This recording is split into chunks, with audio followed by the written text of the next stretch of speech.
From the Free Press, this is Honestly, and I'm Barry Weiss. One of my sister's favorite icebreakers to ask at a dinner party, in addition to asking people's goal weight, is this: what's your favorite conspiracy theory? There's the idea, the classic, that the CIA killed JFK, or that the moon landing was fake, or 9/11 was an inside job, or that COVID was designed by the Gates Foundation to control the world, and that the COVID vaccine actually had a microchip. Then, of course, there's the deep state, chemtrails, QAnon, the Illuminati, reptilian overlords, and then there's Pizzagate, by now an old chestnut, which suggests that a group of high-ranking Democrats were secretly running a child sex trafficking ring out of a D.C. pizzeria. That one, Pizzagate, is rivaled only by the idea that there is a group of Satan-worshipping globalists and Hollywood celebrities who traffic in children in order to harvest adrenochrome, a chemical which in this scenario is extracted from their blood. Why? Obvious, in order to stay young. It's really easy to joke about these theories and to dunk on them. It's much harder to reckon with the fact that many Americans sincerely believe them. And the reason why is because of the fact that some conspiracy theories turn out not to be theories. They turn out to be true. For example, the government was poisoning alcohol during Prohibition. The FBI was illegally spying on civil rights activists like Martin Luther King Jr. The U.S. government did, in fact, let some few hundred black men with syphilis go untreated in order to study the effects of the disease. And COVID? Well, it likely came from a lab in Wuhan, China. The question is, how do we tolerate and even encourage healthy speculation and investigation? How do we allow for skepticism of received wisdom, which may actually be wrong, without it leading to reptilian Jewish overlords? The past few weeks, the speculation surrounding Jeffrey Epstein's life and death is sort of the perfect example of this conundrum. His is a story filled with smoke and unanswered questions, like, how did he get so rich in the first place? Was his wealth connected to his crimes, either financial or sexual? Was he acting alone? Was he acting on behalf of another group? Was there a client list, and if so, who was on it? Does that group include the American president? Why did he get such a sweetheart deal? Did he kill himself? And on and on and on. And things kind of get more far-fetched from there as those simpler questions remain unanswered. Like, was Epstein's suicide faked? Who could have killed him? Was he connected to foreign intelligence? If so, of which country? And then my favorite, was he running a secret Jewish cabal? To help us understand why the Epstein conspiracy is so sticky and why conspiracy theories in general are so compelling to us, and maybe most importantly, how we might better engage with those who believe them, is one of my favorite guests of all time, Ross Douthat. Ross is an opinion columnist at the New York Times and host of the Essential podcast. It's called Interesting Times, and I don't miss an episode. He has been covering conspiratorial thinking, how to understand it, and what to do about it for years. In part, that's because he himself is drawn to some of these conspiracies, most notably, as he talks about in this conversation, UFOs. In 2020, he wrote this in a column: "It's a mistake to believe most conspiracy theories, but it's also a mistake to assume that they bear no relation to reality. Some are just insane emanations or deliberate misinformation, but others exaggerate and misread important trends rather than denying them, or they offer implausible explanations for mysteries that nonetheless linger unexplained," which I thought perfectly encapsulates the conundrum of handling and talking about conspiracy theories today. So today on Honestly, I ask Ross, what is the state of conspiracy theorizing in America? Are they more prevalent than ever, or does it just feel that way? How do we dispel conspiracy theories that are clearly false without relying on establishment sources that the public simply no longer trusts? What are the consequences when these theories go unchecked? How do we talk about them responsibly? And perhaps most importantly, what does he think of Jeffrey Epstein? Stay with us.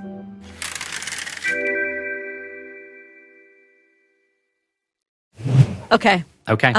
Obviously, this is all getting recorded and watched by the Mossad. So I just want to say hello to my handlers that are tuning in from wherever they are in the universe. They're so good they don't need handlers, Barry. That is the secret of the Mossad. It's always been the secret. As I know too well, Ross.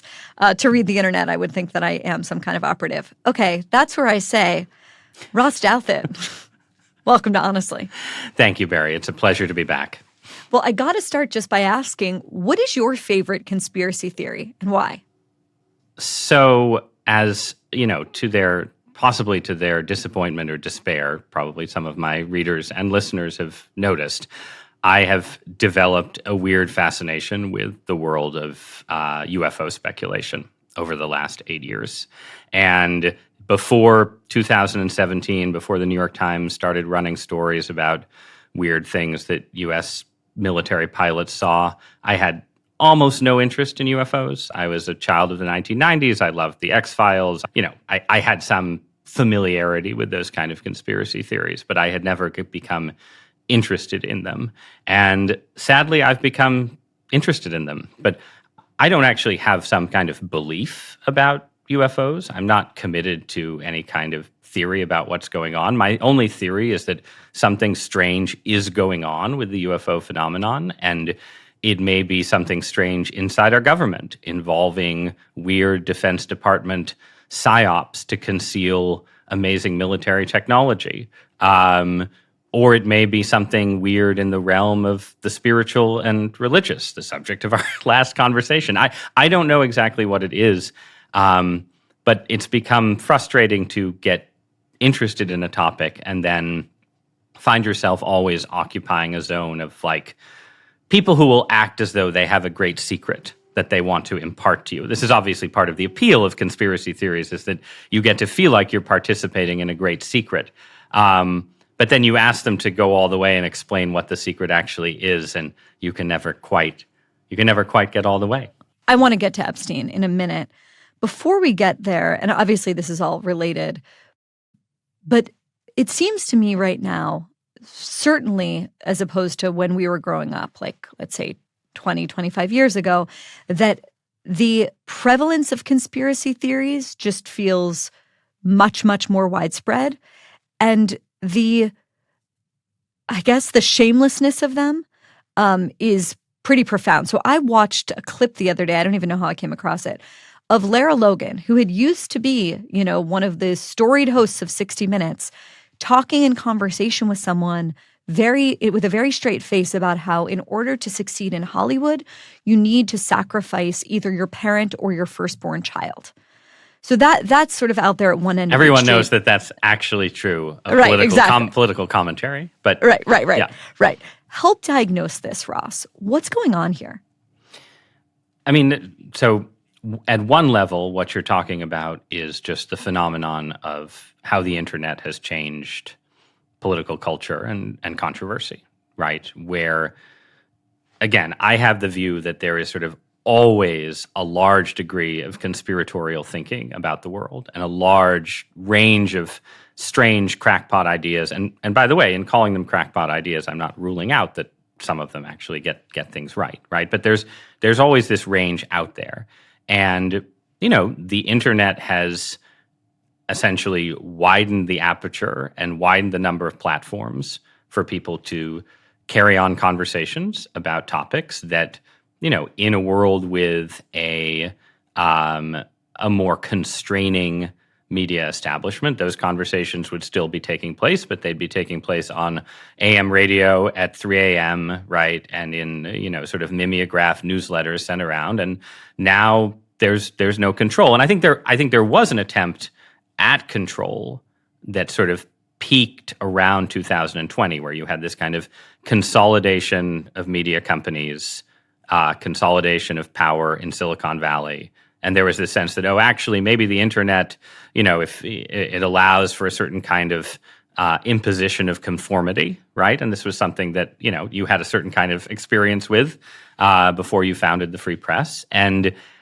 that moment passed and shattered and cracked up and broke down. And now here we are in 2025, and every kind of conspiracy theory, every kind of bizarre, paranoid view about the world can find a platform, find an audience. The gatekeepers are gone. That's part of the story. Connected to that story is just the reality that conspiracy theories reflect a breakdown of trust in institutions, and for reasons that have something to do with the internet, but not only the internet, right? People have lost a great deal of trust in basically every major Western institution over the last 25 to 30 years.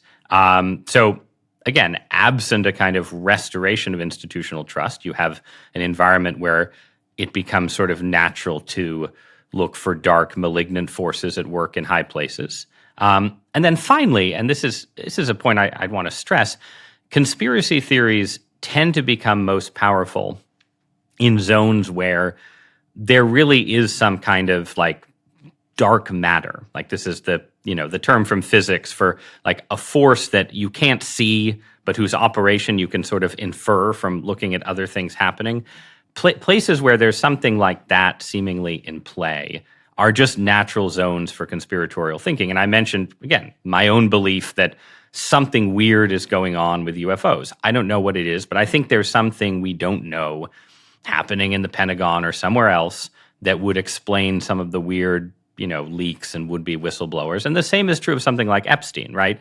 Epstein is a very weird case. It's a very weird case where there's a set of hard-to-answer questions about how he got rich, how he exerted influence, and maybe the explanation is something much more banal than the more Baroque conspiracy theories. But there is some explanation that has never been fully offered in that story that I think, I'll be on the Mossad question, right?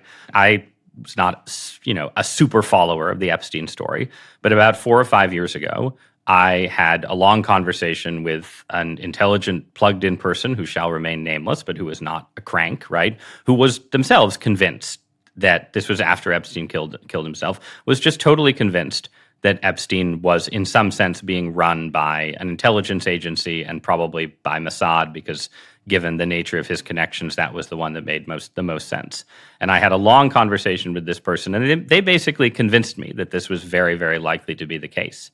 Now, 5 years later, I've, as they say, done more of my own research, right? And I would downgrade the likelihood that Epstein, I think the narrative that this person I was talking to sketched out made sense of a certain number of facts, but there are a lot of other facts that should lead you to think, no, this would not make sense as like how an intelligence agency would actually run some kind of blackmail ring and so on. So I'm much less of a believer, but this is like, this was, you have a guy who has a certain set of connections, who behaves in a certain kind of way, who has mysterious sources of wealth, and like you do not have to be sort of a complete and total crank to persuade yourself that, okay, there must be some weird intelligence agency action here.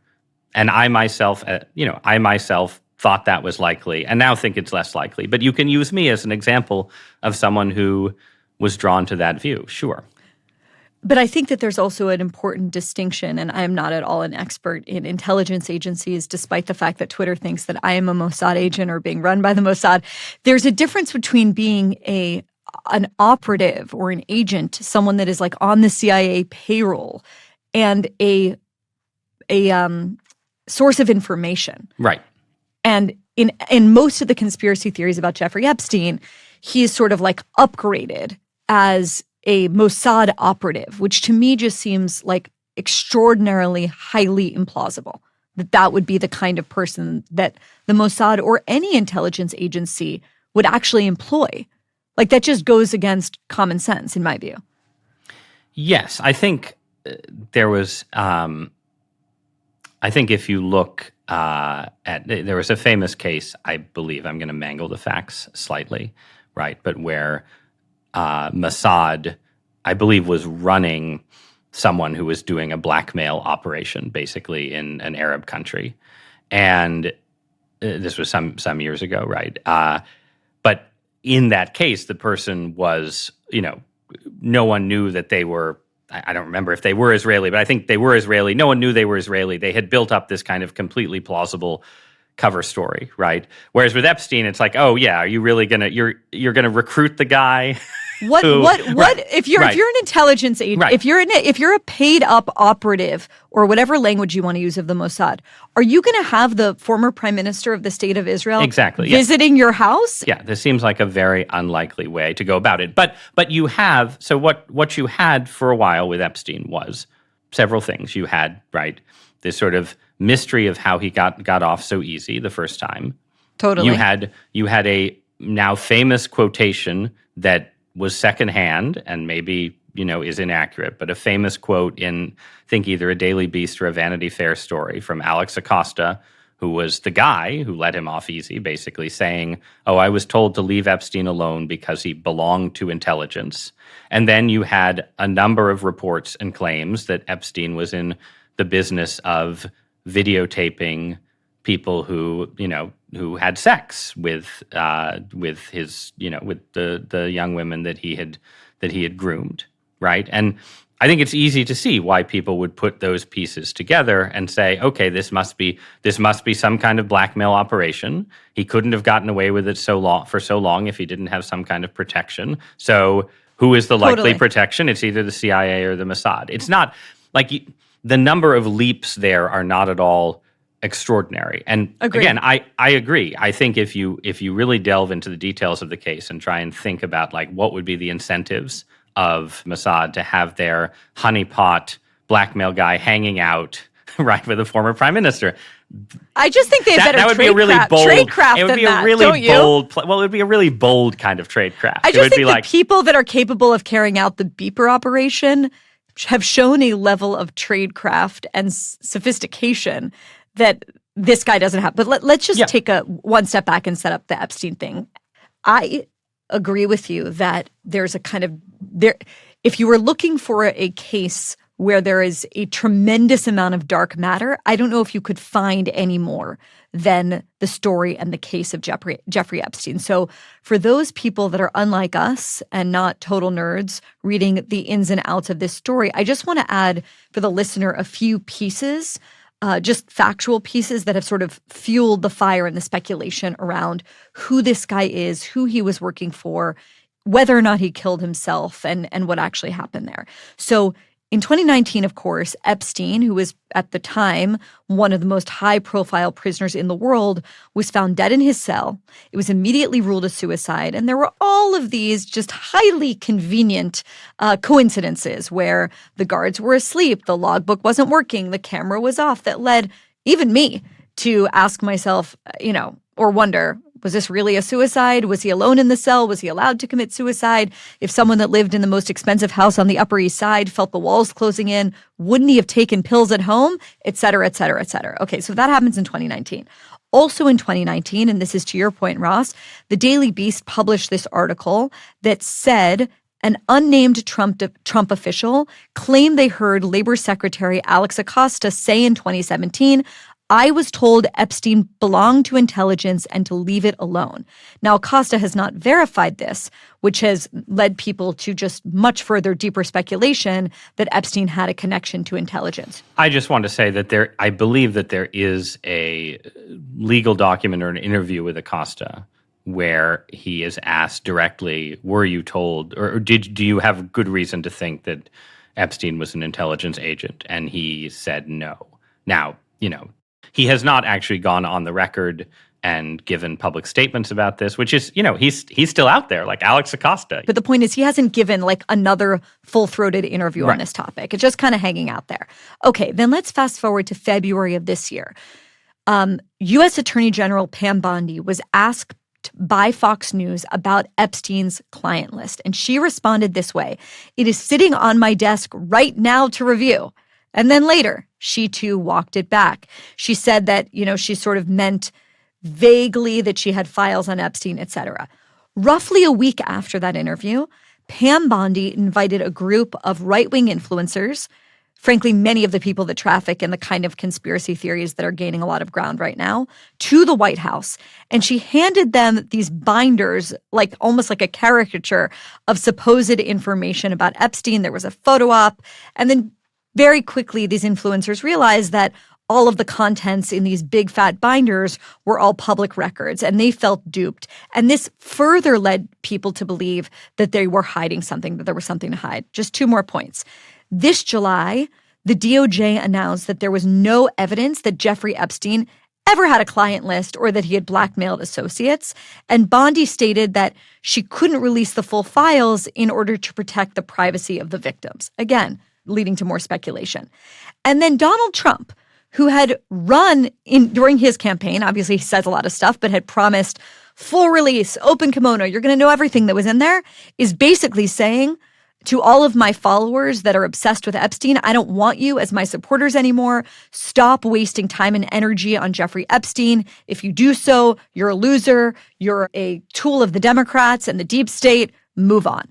So when you look at all of, and I'm sure there's more pieces that even I'm leaving out, but if you look at that set of data points together, how can you not spiral into a crazy conspiracy theory? Because the president is acting like there's something to hide. And so is his attorney general. Well, and that's part of what's fascinating is that the valence of the conspiracy theorizing has now totally shifted, right? So for a very long time, the dominant speculation about Epstein was, as you said, the province of conservatives, right-wing influencers, people in MAGA world, because there was this sense that, this was something that implicated prominent Democrats, prominent liberals, people associated with Harvard University, famous scientists, that this was sort of like, Epstein was at the center of a kind of network of blue America elites. And yes, he was also hung around with Donald Trump and so on. But basically, if there was a conspiracy theory, it was a liberal-coded conspiracy theory. And just in the last 2 months, right, you've watched as Trump has behaved totally bizarrely around the issue, you've watched this swing and become a zone of frantic, fevered speculation on the left, where the idea now is that this is Trump's Watergate, right, and that there is some secret here about Trump that is so dark and poisonous that he's willing to stonewall and betray his own followers in ways he hardly ever does in order to cover it up. It's been really interesting to watch, not that they're going in for the most fevered conspiracy theorizing, but a publication like The Bulwark, for instance, right, which is a sort of vehemently anti-Trump publication, which was not giving the Epstein allegations like the time of day for most of the runtime of this scandal, has suddenly switched into like full coverage mode, right? And it's like, Bill Kristol. That's because it's politically terrible for Trump. Because it's politically terrible for Trump. But there also is this newfound sense that whatever the dark matter here is, it's bad for Trump. Whereas until recently, the assumption was if there's any dark matter here, it's bad for, Clinton, Bill Gates, any of the various figures who were sort of in Epstein's web. So I did an interview for my own podcast with Julie K. Brown, who is a reporter for the Miami Herald, who broke the story, right? And in that conversation, I tried to focus on, what are the actual unresolved questions here, right? And her view was that, the big unresolved questions are basically, how did Epstein get rich? How did he make so much money as someone who was some kind of financial advisor for, the billionaire Les Wexner, who ran Victoria's Secret, and a few other people? But he had an outsized amount of money. And then, are there other men who were guilty of sex crimes, basically? She was quite skeptical of the full intelligence operative narrative, and thought, at most he was like a conduit of information. I think there is a possible version of this story where the dark matter at the heart of the whole scandal is that Epstein was just a shady money guy, right? And was, from the 1980s onward, was really good at doing shady financial transactions. That was his value to other rich people. He used that wealth to basically buy tolerance for his sex crimes.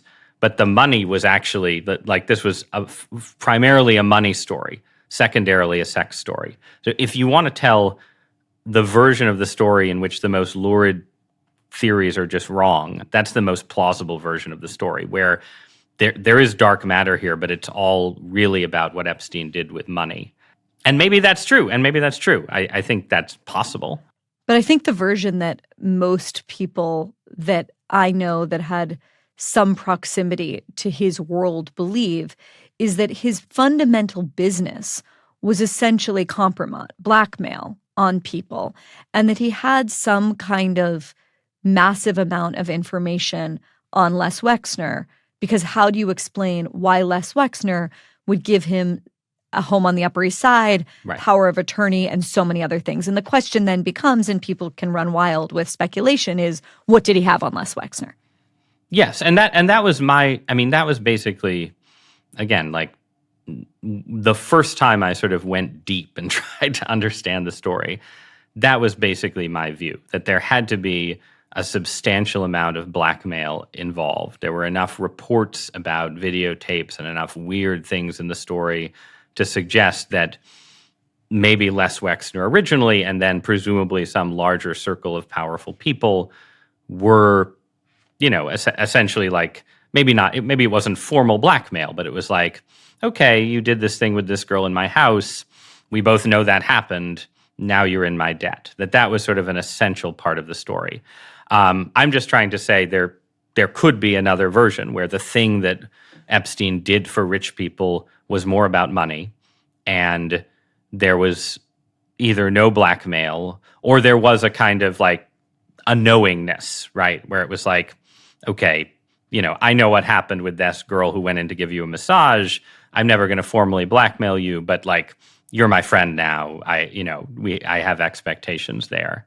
That's a possible way of looking at the story. The other wrinkle, of course, is that a number of the women, no longer young women, originally young women, who have accused Epstein have themselves veered into remarkable conspiracy theories. And this sometimes doesn't get covered or mentioned. There's a certain kind of embarrassment about this because they are either victims or presumed victims, right?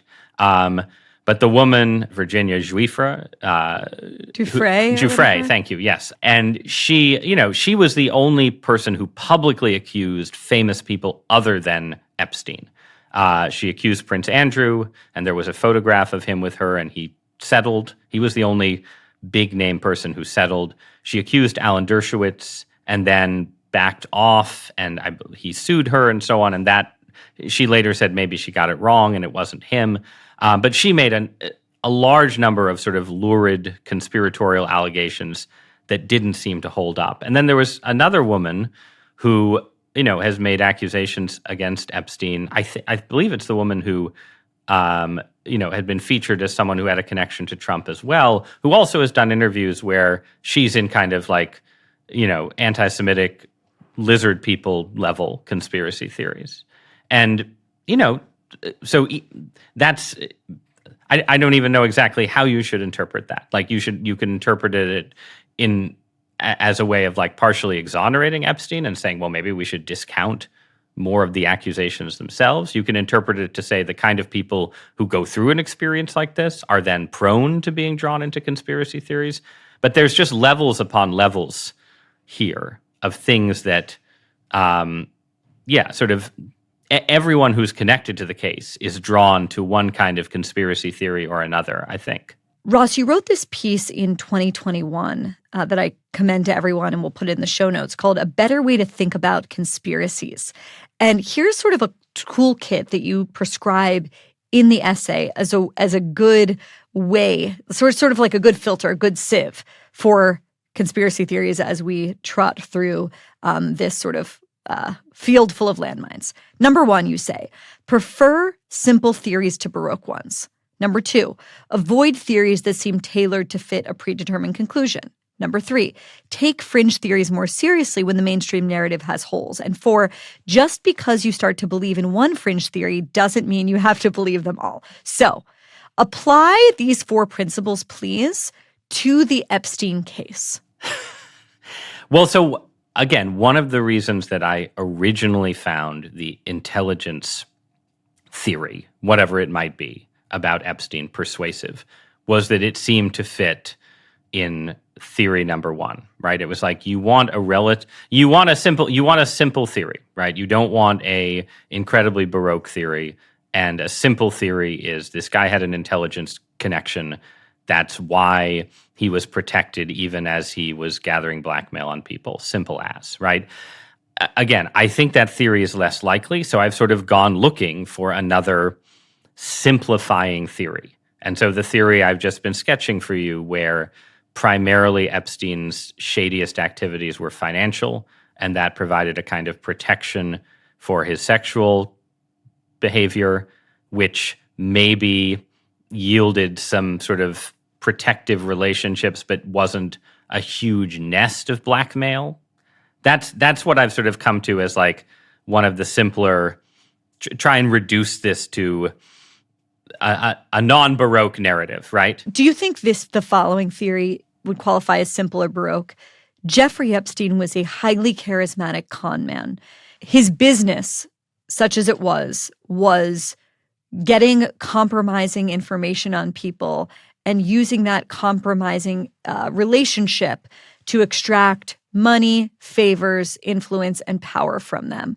And he was politically neutral in the sense that he was willing to build those kinds of relationships with everybody, as long as they had power and influence, whether they were in the fields of math, science, politics, business, Hollywood, et cetera, et cetera, et cetera. And because so many people were in his network, so many people had incentives to keep him from going down. Is that simple or Baroque? I think that's relatively simple in the sense that it doesn't require a complex political dimension in the way that the intelligence theory does.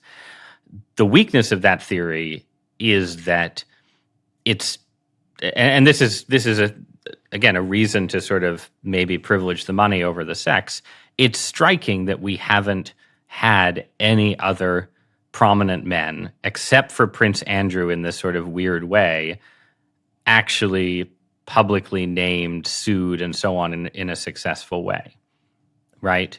And in order to explain that, if there are lots and lots of these men, if lots of famous men had sex with teenage girls because of Jeffrey Epstein, and none of it has come out, then you need, I think, some kind of extra Baroque element where it's like Donald Trump is sitting around and he's like, look, it would be too disruptive to the American order to reveal that these guys in Silicon Valley and these guys in Washington, maybe, Israeli politicians, whoever else, were all compromised by Epstein. And so we have to cover that up. That seems Baroque, right? So then, again, this pulls me back towards saying maybe there was just less of that kind of sex than I would have assumed, right?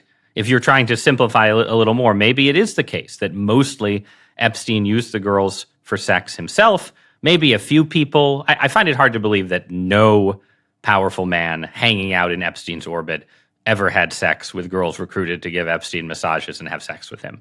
I just find that implausible. I think they all, no. But you think they all did? You think they all did? Maybe not all. But a lot of them. A lot of them. So now I'll play the debunker, right? You're the conspiracy theorist. Why don't we know about like one or two more of them? With all the attention on this story, why don't we have one or two plausible witnesses who are like, look, if I have a successful suit against this person, and, Virginia Giuffre did get Prince Andrew to settle with her, right? Like, why wouldn't you have a few more lawsuits, a few more public revelations that actually finger Tycoon X, Celebrity Y? Okay, right? here would be the argument. Yep. Money, meaning people could have been paid off. People could have been terrified of coming forward. None of the people in these powerful circles would ever point the finger. So that would leave it to the Virginia Giuffre type women. And they did come, some of them did come forward. And many others of them probably had their lives destroyed, didn't feel it was worth it, were too scared, fearful. Not enough journalists were looking into it, too difficult a story. I mean, I think it's pretty easy to answer to that. I guess my feeling is that makes sense if we're talking about like a handful of powerful men and a handful of girls or young women. Again, well, girls legally for this to be, an actual sex crime.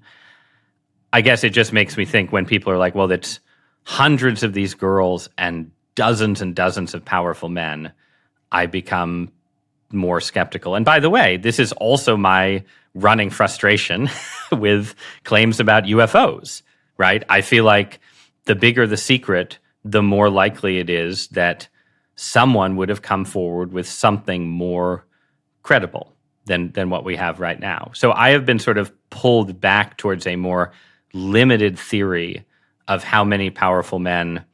I don't think the number was zero, knowing what I know about powerful men, but I'm less convinced that it would be dozens and dozens of men. Well, here would be the argument of why it wouldn't be dozens and dozens of men and why I'm wrong and you're right. Nothing stays, my feeling is just nothing in life ever stays a secret, ever. Everything always comes out. So it would have come out if it were dozens and dozens of men. Right. Okay, but then I can argue against that and then that gets us back to the OG conspiracy theory. Right. Well, things do stay secret, right? So, like, for instance, when the Me Too scandals hit, I knew a lot of people.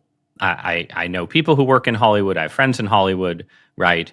And there was a really strong sense that, like, there was a whole world well beyond Harvey Weinstein. That there were just lots and lots of these stories waiting to come out, right?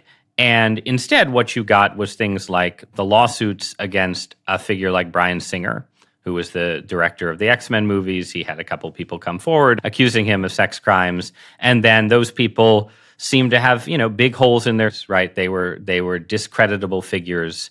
I think at least one of them dropped the lawsuit, or anyway, and then there was relatively little follow-up until you get to, the sort of the P. Diddy era, right? But I have the strong sense that there is a lot of secret sex crimes in Hollywood, not at the level that you mentioned earlier, where every star has, performed some awful act to become a star. But there's a lot of stuff in Hollywood, I think, that despite Me Too, despite all the media attention, never came out, right? So some secrets do stay secret. I think that's true.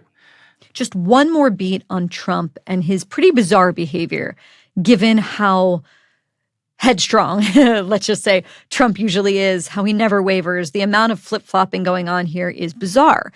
And Pam Bondi says she's not releasing the files because of the privacy of the victims. Okay, that's her line. Right. But there are two other potential reasons, at least, I can see that she wouldn't want to release the files. One is that after years of Trump and his allies sort of fanning the flames, there's not really a lot there. And releasing the files would reveal that the whole thing was sort of an exaggeration. I think that that's less plausible.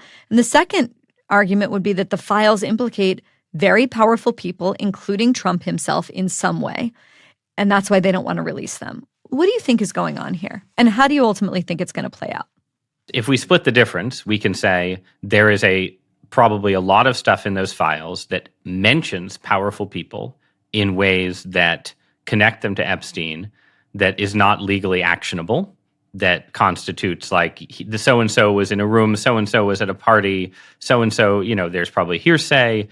There probably is a bunch of stuff about powerful people that, is essentially like, slightly defamatory in a way to just release it because it's not something that you wouldn't take into a courtroom, that wouldn't necessarily hold up at court, that is guilt by association. Epstein knew a lot of people went to his parties and so on. Most of those people obviously were not sex criminals, right? So you can tell a story where there's a lot of interesting stuff in there, but none of it rises to the level of this proves that this person was part of Epstein's web or was being blackmailed by him. And so you can't just dump it all out without, you're protecting some of the victims, but you're also protecting people who were just, in Epstein's orbit, as lots of people were.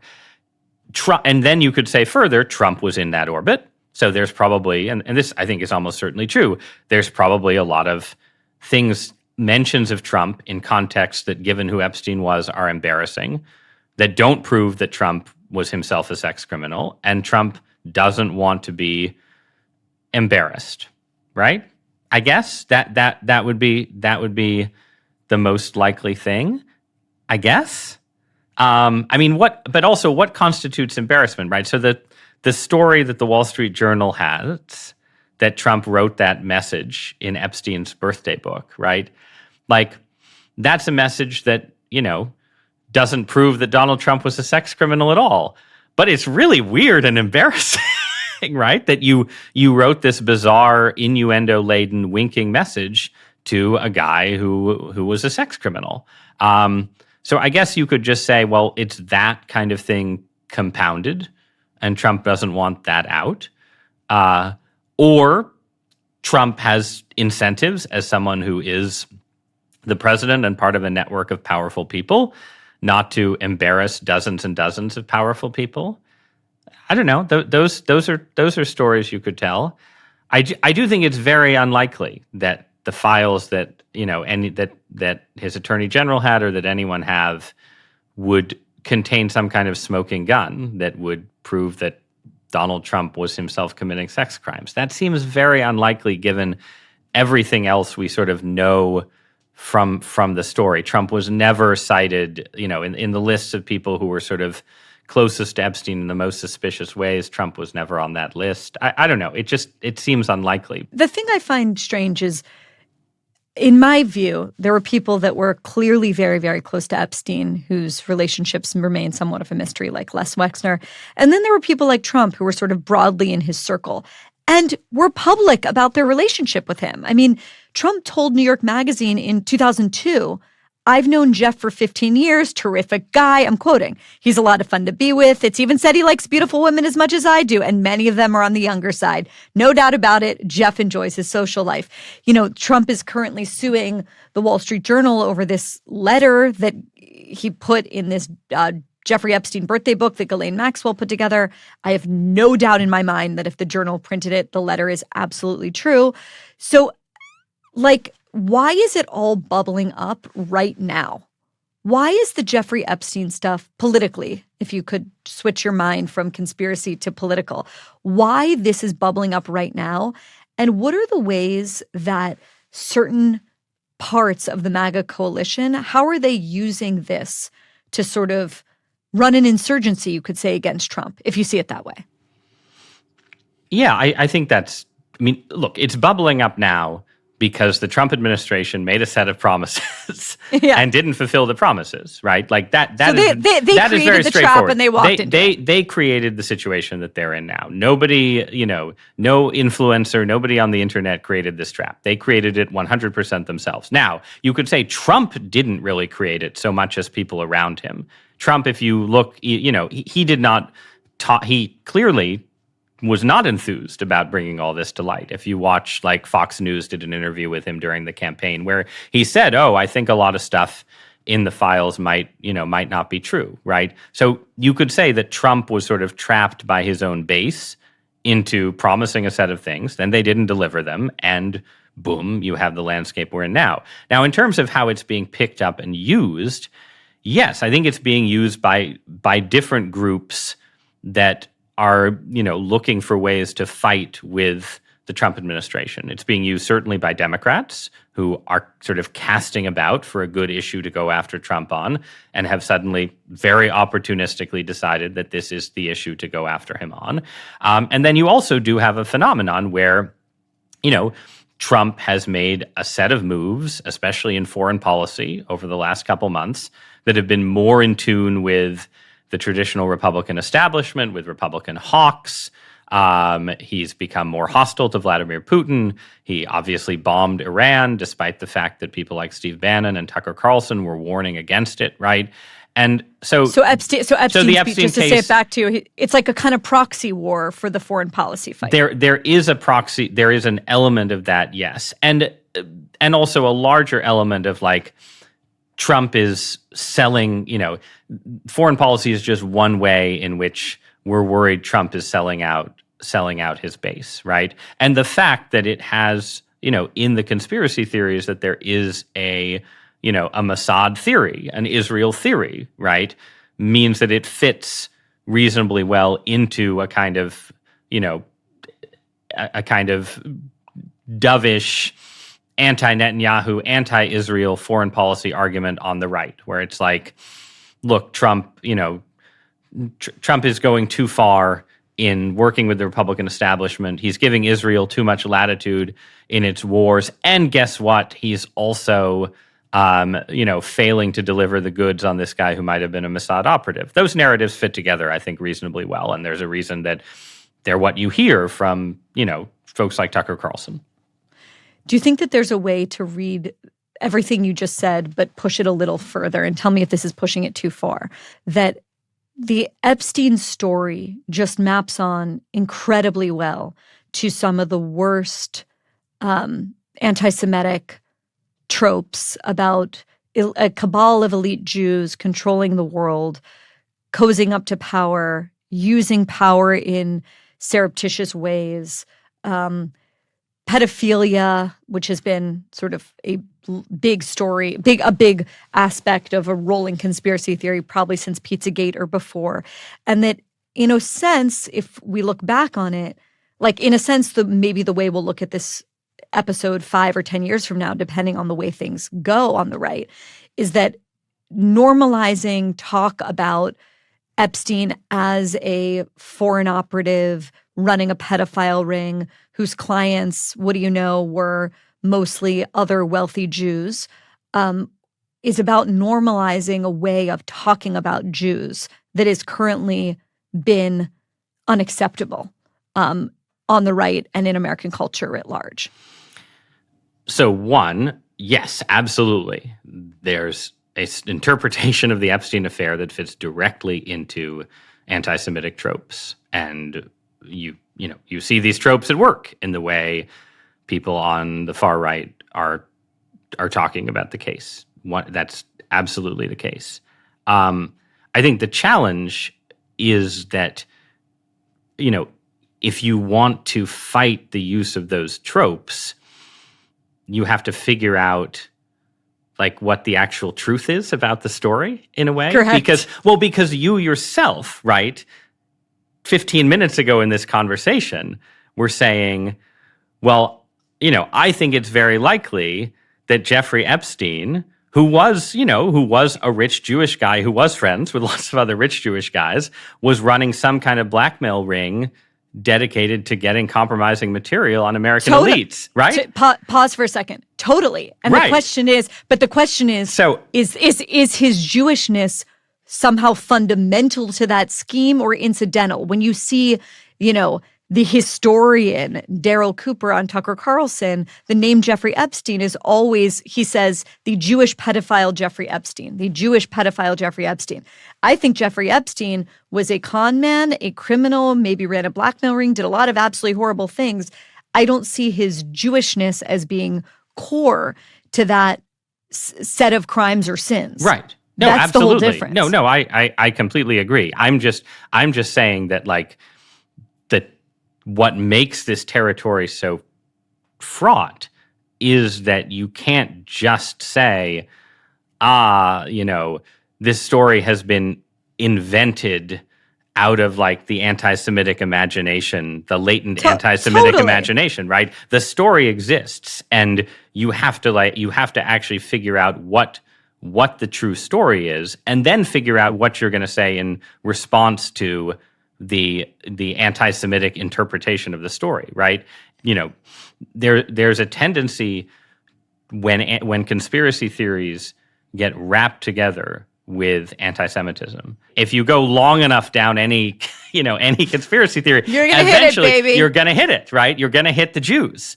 But it's been sort of reassuring, I think, for people who want to cordon off anti-Semitism to say, well, all we have to do is cordon off conspiracy theories. And the difficulty in the Epstein case is precisely that there is something really weird involved in the case. You yourself think there's something really weird involved in the case. And so you have to find a way to say, I am acknowledging the weird elements here. I'm acknowledging like the possibility of an actual conspiracy. And then I'm figuring out, how do we draw a bright line and say, the way those people over there are talking about the conspiracy theory is just rank anti-Semitism. And it's necessary to do it. And I think it's actually healthy in a way. Like I think the model of discourse that you sometimes get in all these debates, where people will say, oh, anti-Semitism is you can't argue with anti-Semites because this is just an idea that comes out of nowhere. It has no rational foundation, so there's no point in even arguing with it. I think that is actually often very much the wrong way to proceed. I think there are forms of anti-Semitism that come out of nowhere and are ineradicable. Anyway, you know what I'm saying, right? But then there are features of the world that pull people towards conspiracy theories, and you have to be willing to actually argue about those features of the world. Like you could say the same thing about, like Israeli policy, right? Like, can we have an argument about, what Israel is doing in Gaza, whether it's wise and so on, right? And acknowledge that, like, there are people who are not anti-Semitic who get pulled towards those ideas if they become super hostile to what the Israeli government is doing. Like that whole zone of debate has to be contested, I think, by people who care about anti-Semitism rather than just treating it as like a malignancy that comes from nowhere, can never be argued with, and so on. I totally agree with you, which is in part why I wanted to have this conversation, because I am fascinated with Jeffrey Epstein. Obviously, the case of Jeffrey Epstein, regardless of what happens, is bad for the Jews, as people in our community say, insofar as that he's a Jew doing really terrible things, that may involve some amount of God knows what. We've been talking about it in this conversation. The way in which that story is used to fuel a growing movement in the culture that is rankly anti-Semitic, I find both sociologically fascinating and personally and politically alarming, which is one of the reasons I think it's important to have a normal conversation about the weirdness of Jeffrey Epstein. Well, and also to figure out what is the actual truth, right? What's true. But I think in the end, being able, and this is where I think the people who on the right and now on the left, on both sides, whose basic message to the Trump administration is we want more disclosure, those people are just right.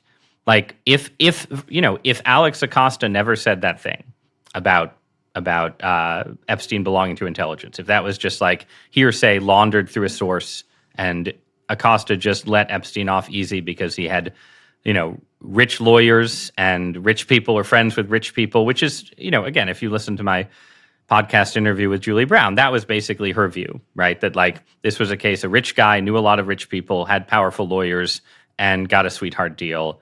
You don't need Mossad involved. Okay, if that's true, it would be great to have Alex Acosta come out and give an interview and talk about how he made decisions in that case, or have a report that said, all right, we talked to Acosta and the claim that he did this because of intelligence was bullshit. Now, even if you did that, of course, there would still be plenty of people on the internet who would say, Mossad, it's even more powerful than we thought, right? Like they've gotten to Trump, they've gotten to Alex Acosta.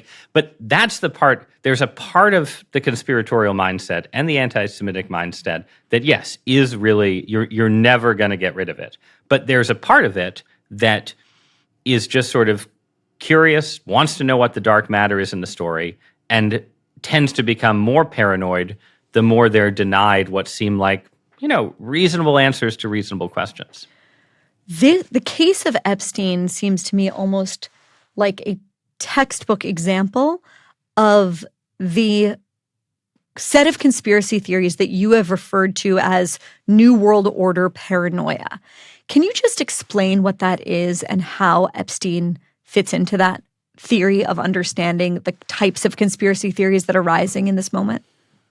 Yeah, I mean, New World Order paranoia is generally paranoia just about some kind of world government or secret group of power brokers behind the scenes sort of managing world affairs. And this takes lots of forms. It, centered around the UN and black helicopters in the 1990s. And then COVID supercharged it, right? And we don't have time to get deep into the theories of COVID's origins and all of that, right? But it was a somewhat similar case where you had a genuine mystery at the heart of the origins of the pandemic, and then a kind of flailing, bizarre international response. And out of that combination, you had a lot of people who became convinced that, either in the most extreme form that COVID had been engineered for some kind of sinister purpose, in the less extreme form that the World Economic Forum and a bunch of power brokers were using it to impose their will on the world. And Epstein, the Epstein story was sort of taken up into this world where it was like, okay, these global power brokers also like to hang out with their good friend Jeffrey Epstein and have sex with underage girls. That theory is different. I mean, as long as we're doing taxonomies, it's a bit different from the Mossad theory, right? The Mossad theory, that you can make them fit together. It's like it's a new world order and a Zionist occupied government, right? You can put the conspiracy theories together. But you probably have your own view. I didn't feel like COVID was a peak for anti-Semitic conspiracy theories. I think we've reached a peak for anti-Semitic conspiracy theories here in 2024 and 2025. And COVID, the theories were much more like European elites and health officials are working, hand in glove to make you all live in the pod and eat the bugs and wear the mask forever and so on. And we've sort of transitioned to a different age in conspiracy theories. But Epstein has sort of endured. Like, again, because the story is so weird. The Epstein theory, you can make it fit. Because it hasn't been resolved. Right, we don't know what the truth is. That's why. You can make it, right. It hasn't been resolved. It retains a fundamental weirdness.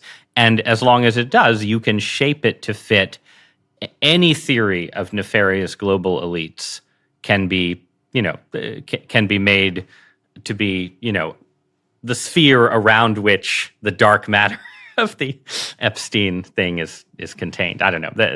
Ignore the metaphor, but you take my point. My point is only this. The way that my way into conspiracy theories has always been through Jewish history.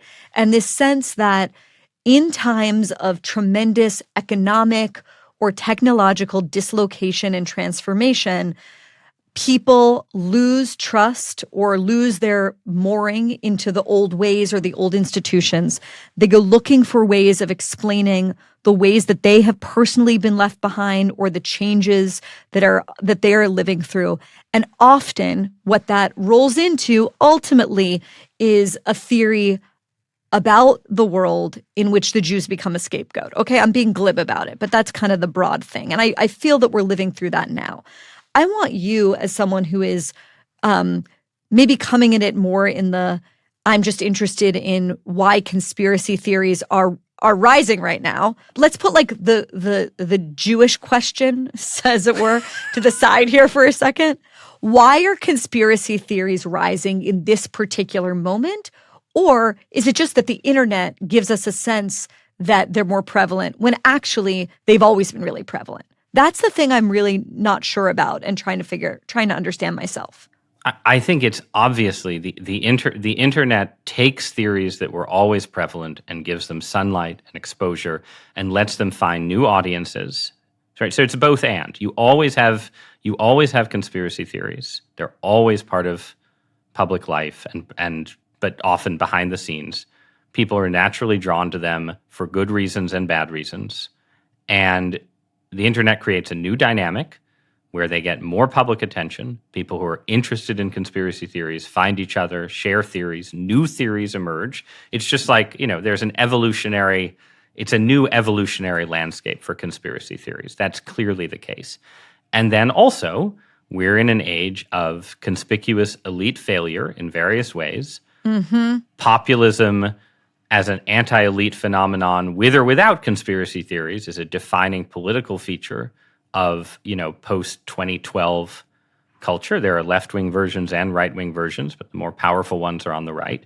So it's natural that you would get more theories about elites being wicked in a period when people distrust elites more generally, and there's lots of clear evidence of elite failure and incompetence everywhere you look. I think that combination generally suffices to explain the era that we're living in now. But I would also stress that then you just also have these particular things that, like Epstein, where the set of facts involved is weird enough and there are enough persistent mysteries that, people who don't like conspiracy theories have to respect and understand why this naturally generates conspiratorial thinking. That is a really important thing to stress. Elite failure and collapse in trust in the institutions.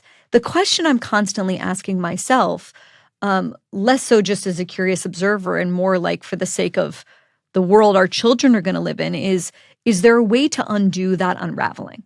I think you can rebuild. I think the internet, again, technology puts certain limits on how much consensus can be imposed and how many things can be pushed to the margins. But I also think that people are genuinely responsive to good leadership and political success, right? So like when it comes to anti-Semitism on the right, one of my fears has been that if the second Trump administration ends up being a catastrophic failure, that it is in the rubble of that failure that the worst tendencies on the right will get much stronger. Right. So like, in fact, whatever you think of Donald Trump, you probably should not be rooting for total disaster in his second term, precisely because, you actually want, even in populist movements, you want leaders who can play a kind of stabilizing role.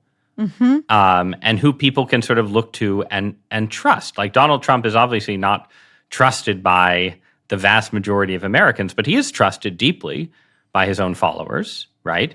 And so if he is perceived to be covering up the crimes of Jeffrey Epstein or the crimes of other powerful elites, that's actually a bad thing. And it would be a good thing if it were Trump himself who actually sort of, I strongly agree with this. Right. For people who could, again, there are people who will never be satisfied with any explanation and who always will default to a new conspiracy. But there are other people who can be satisfied by daylight and by disinfectant and by revelations, right? And whether it's Trump right now or leaders in the future, you want a leadership class that is capable of looking at the things that people are conspiratorial about and saying, okay, here's the reasonable questions being asked, I'm going to try and answer them. Or here are the reasonable complaints, and I'm going to respond to them. And to be clear, I don't think we have that anywhere in the West right now. I don't think we have leaders who respond to any kind of populism by saying successfully, here's the response to this that will separate the truly conspiratorial from the people with reasonable complaints. But I think you could have it. And if you had it, you would get a partial restabilization. I think that is entirely within the realm of possibility. Ross Douthat, thank you so much for making the time. You're very welcome, Barry.